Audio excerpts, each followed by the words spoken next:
Você é uma pessoa que costuma reclamar demais?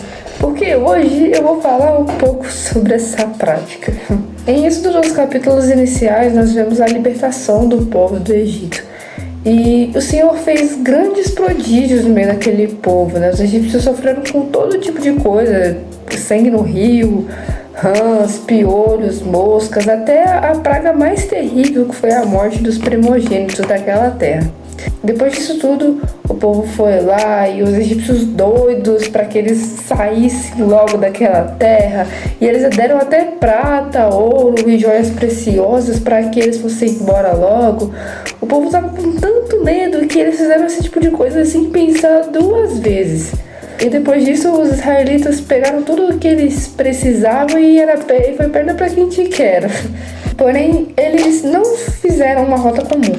Abrindo aspas aqui, se eles tivessem feito a rota que era mais próxima ali de Canaã, né, eles teriam demorado semanas para chegar lá, no máximo um mês. Porém, eles tomaram um caminho que demorou 40 anos para ser percorrido.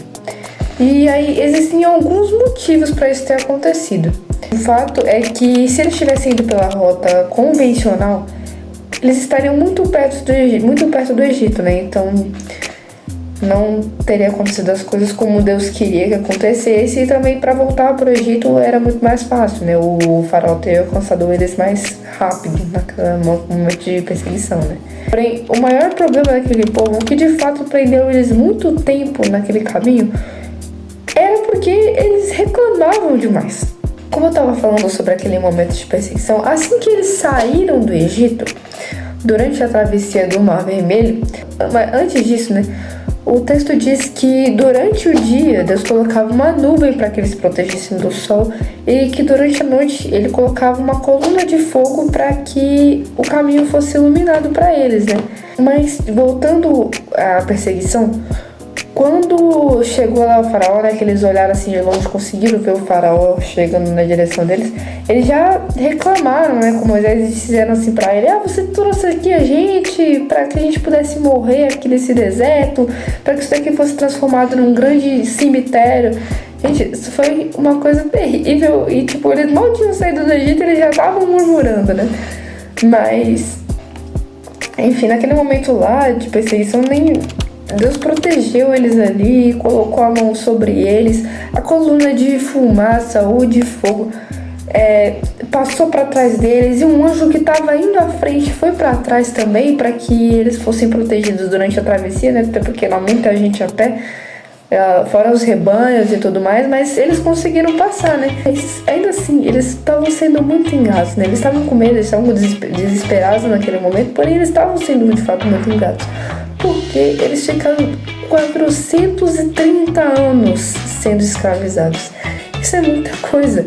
E na segunda murmuração dele, né? Na segunda murmuração deles, eles disseram assim: a gente comia carne, comia pão lá no Egito, aí você trouxe a gente aqui pra essa terra pra gente morrer de fome, né?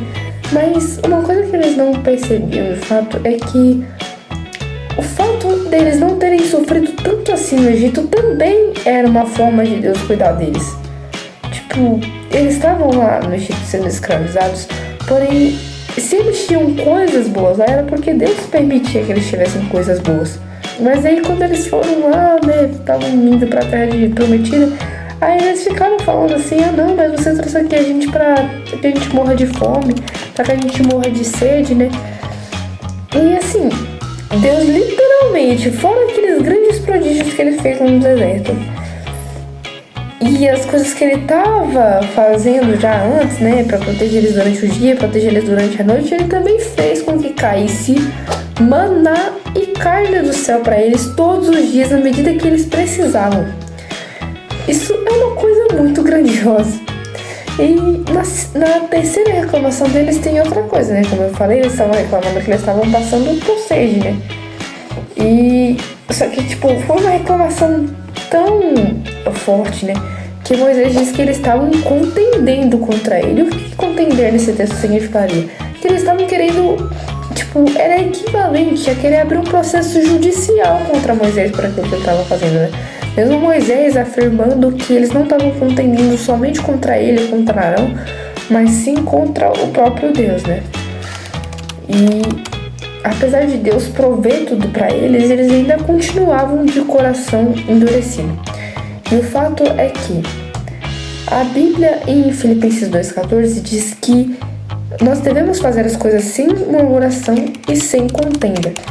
De fato, foi pelas reclamações e pela incredulidade que aquele povo tinha que eles acabaram passando muito tempo no deserto, né? Muitos deles nem conseguiram entrar na Terra Prometida devido a isso. Mas o fato é que quando nós reclamamos demais, a gente acaba esquecendo das coisas que Deus faz por nós. A gente acaba esquecendo de ser grato por Ele, pelo aquilo que a gente tem. A reclamação, ela afeta muito a nossa vida, afeta a nossa saúde emocional, nossa saúde espiritual, né, e tudo mais. E mesmo que eles demorassem, Deus teria dado a oportunidade deles de entrar lá se eles não tivessem sido tão incrédulos, né, sido tão ingratos por tudo aquilo. A Bíblia fala também, né, que nós devemos dar graças em todas as coisas por Deus. Então, mesmo que nós tenhamos momentos difíceis e coisas assim, nós temos que sempre nos lembrar que Deus nos provê tudo aquilo que nós precisamos, né? E também lembrar de sermos gratos pelo pão de cada dia que Ele sempre está nos concedendo, né? Pois nós devemos buscar a face do Senhor, sempre estando de coração aberto, agradecido e sincero. As coisas estão sendo difíceis, mas se você está vendo esse vídeo hoje, foi porque você acordou, foi porque você respirou, foi porque Deus te deu mais um dia. Então, lembre-se de sempre ser grato em todas as circunstâncias.